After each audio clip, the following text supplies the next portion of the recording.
موسٹ پیپل ان پریزن یعنی په جیلونو کې خلک په امریکا کې دا وخت 2 میلیونه خلک یعنی 100 لکه خلک په جیل کې دي. چاینا چې د آبادی د ټولي دنیا نه سیوا ده هلته 14 لکه او 90 هزار یعنی تقریبا 19 لکه خلک په جیل کې دي. برازیل کې 8 لاک 11 هزار، په انډیا کې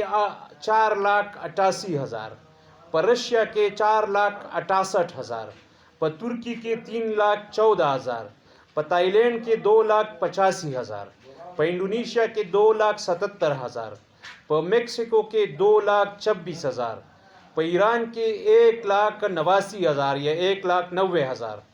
په کولمبیا کې 97 ہزار، په موراکو کې 88 ہزار او په پاکستان په 22 نمبر دی په دنیا کې. په پاکستان کې په قید کې دا وخت 50 ہزار خلک په جیلونو کې بند دي. نو دا اصلا شانی معلوماتو غوښته مې چې در سره شریک کم د ټولو د وخت را کولو شریکولو مننه کورم ودان.